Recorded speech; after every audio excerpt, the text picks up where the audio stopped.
tarde, senhoras e senhores. Hoje é 1º de setembro de 2025. São 15 horas. Minha amiga, meu amigo, Tarcísio de Freitas está vendendo terreno na Lua.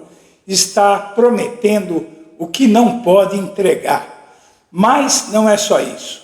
Além dessa tentativa de incorrer nos mesmos riscos de Jair Bolsonaro, operação da Polícia Federal, que começou em novembro do ano passado e que é também sobre fintechs, mas não é sobre lavagem de dinheiro das fintechs, e sim a bancarização do PCC. É uma investigação análoga à que ocorreu na semana passada aqui em São Paulo, na Faria Lima.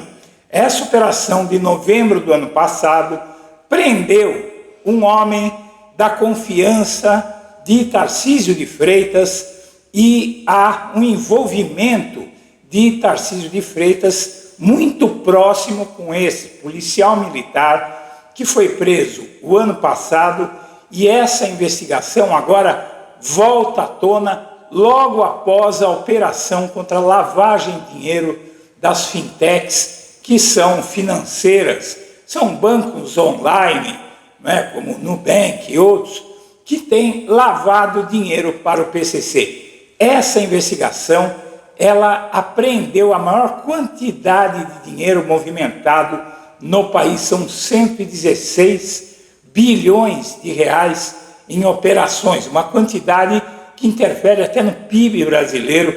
É uma coisa do outro mundo. E adivinha o que aparece no meio disso? É ele, Tarcísio. Vamos assistir. Se você puder fazer uma doação via Pix, os códigos estão na tela, e qualquer valor, minha amiga, meu amigo, ajuda a gente, para a gente poder fazer um canal melhor para você.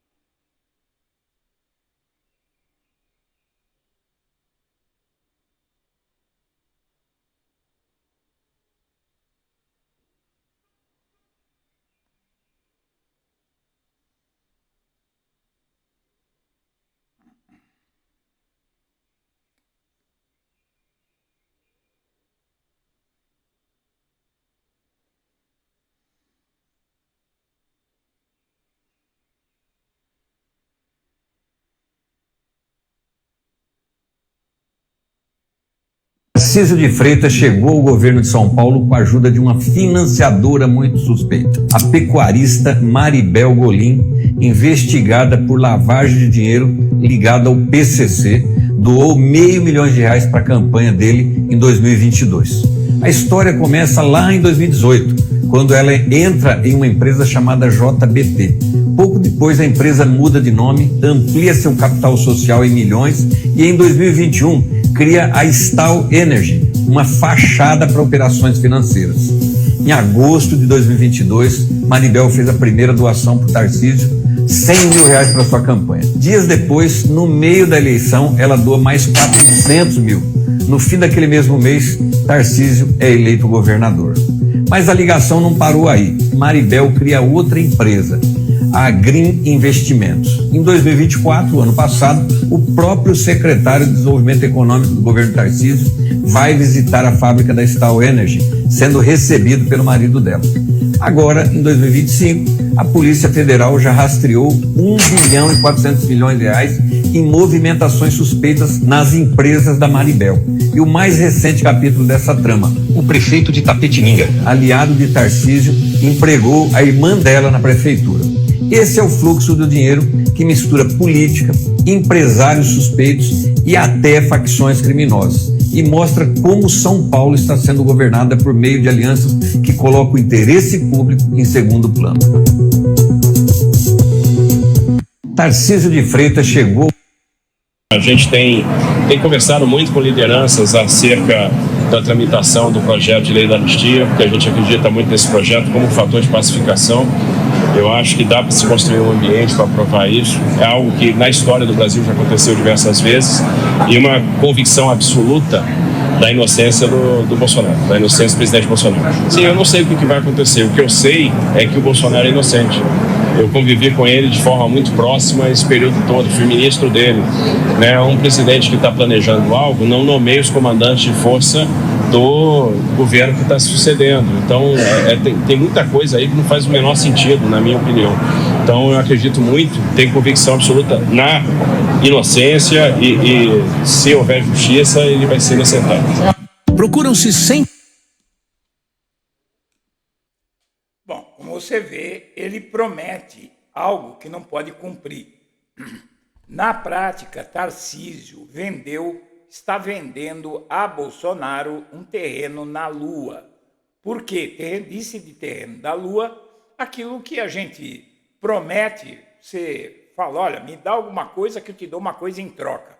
Mas aquilo que você oferece em troca, você não pode entregar. Ele promete indulto a Bolsonaro se eleito, mas o STF pode derrubar. Anistia, o STF já avisou que vai derrubar. Indulto, o STF já avisou 1 bilhão de vezes que vai derrubar se derem. Aí o Flávio Bolsonaro, o que é que ele propôs numa entrevista à Folha de São Paulo? Olha, o meu pai só vai apoiar o candidato que disser que se vencer a eleição vai dar o indulto para ele e se o STF não permitir, esse candidato tem que usar o poder de presidente para dar um golpe no STF, usar a força. Assim mesmo, ele falou desse jeito. Se você não ouviu, está aqui no canal. Vale a pena fazer uma busca.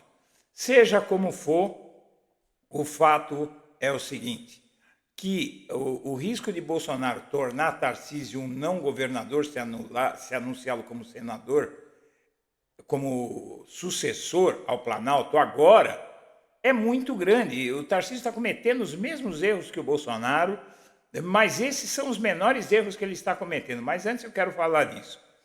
O risco de Bolsonaro tornar Tarcísio um não governador será anunciá-lo como sucessor ao Planalto. Aliados de Tarcísio dizem que ele perderia credibilidade para conduzir o Estado ao ser lançado ao Planalto neste ano, além de ficar sob a artilharia do governo Lula e dos filhos de Bolsonaro, porque o Eduardo Bolsonaro diz que vai sair candidato independente à presidência ou por qualquer outro partido de lá dos Estados Unidos.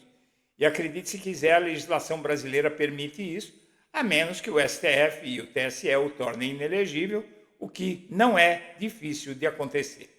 Bom, seja como for, minha amiga, meu amigo, o Tarcísio está cometendo um erro político muito grande e ele está salivando de ganância pelo poder, assim como o Eduardo Bolsonaro, assim como o Flávio Bolsonaro, assim como o Caiado, assim até como o Nicolas, qualquer idiota hoje acha que pode ser presidente depois que o Bolsonaro foi. Muito bem, mesmo com vitória de Tarcísio, Bolsonaro vai ficar mais de 1 ano preso. O Sakamoto aqui, Leonardo Sakamoto, o grande jornalista, tal, ele está fazendo uma colocação que não cabe. Não é? Mesmo com a vitória de Tarcísio, Bolsonaro deve ficar mais de 1 ano preso. Se o Tarcísio ganhar, não vai mudar nada. O Sakamoto, será que ele não sabe disso? Eu não entendo esse tipo de manchete, sinceramente.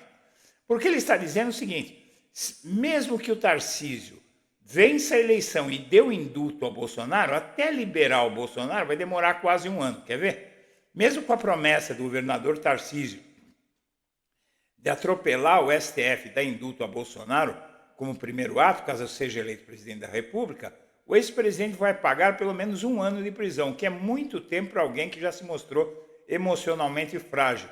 Veja, é um comentário que eu não consigo entender qual é a validade disso, porque mesmo que o Tarcísio, ele deveria colocar, Bolsonaro pode ficar mais de 1 ano preso se o Tarcísio conseguir dar um golpe no STF, colocar os militares para fechar o STF.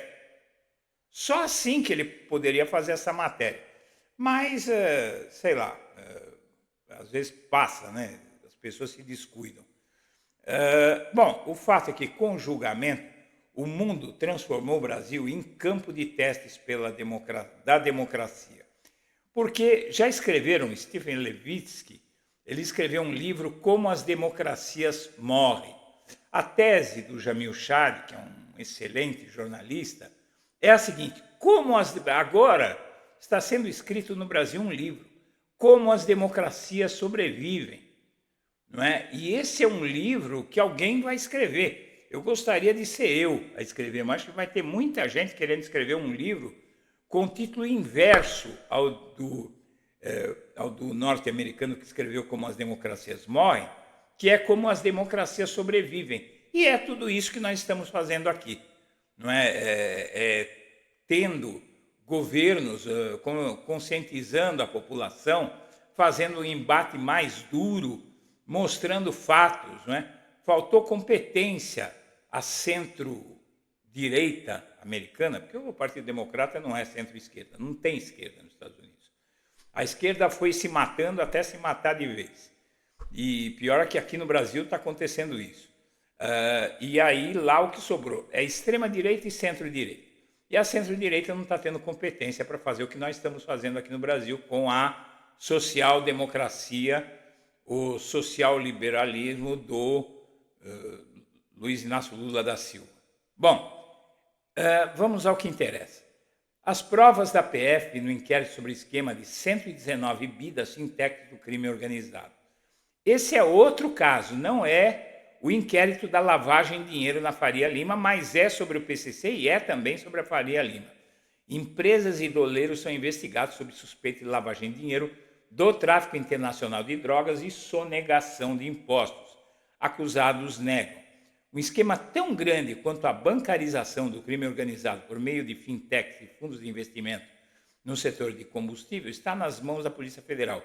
Trata-se do uso de instituições de pagamento para evasão de divisas e lavagem de dinheiro no mercado de câmbio investigado na Operação Taipan, realizada em novembro de 2024, que estavam com seus documentos sob sigilo até agora.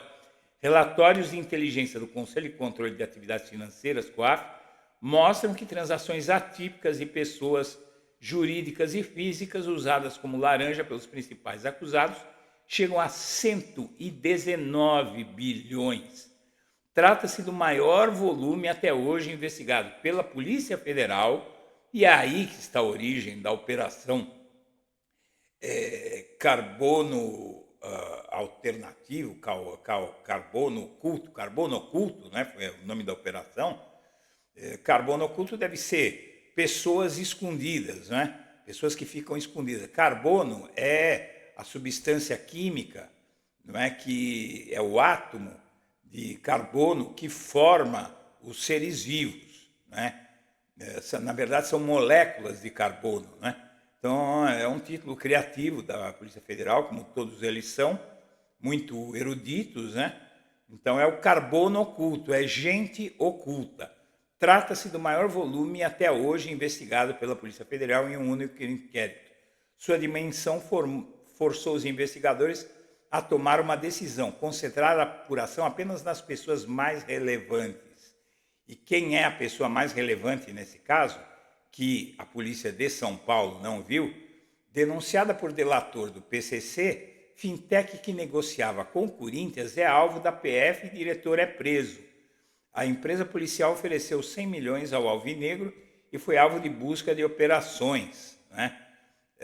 E aí a Polícia Federal prendeu o policial civil Elias, presidente e fundador do 2Go Bank, uma fintech que é investigada sob suspeita de lavar dinheiro para o PCC. Ele foi citado na delação feita pelo empresário Antônio Vinícius Lopes Gribach, assassinado no dia 8 de novembro do ano passado, quando desembarcava no aeroporto de Cumbica, em Guarulhos.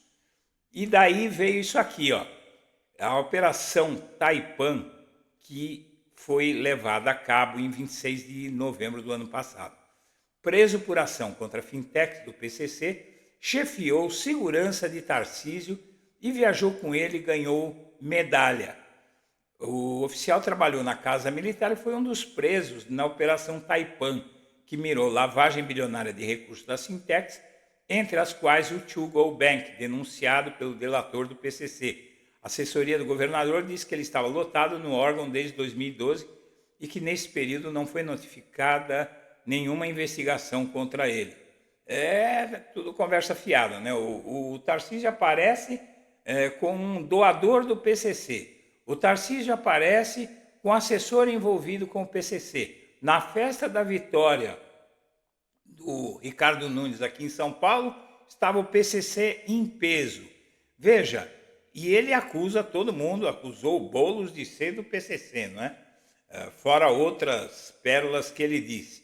Então, minha amiga, meu amigo, oficialmente, nem muitas figuras que já hoje estão indiciadas estavam sendo investigadas, mas o Tarcísio de Freitas está sendo investigado pela sua relação com o PCC. Não pense que a Polícia Federal esqueceu dos R$500 mil que o PCC deu para ele em 2022.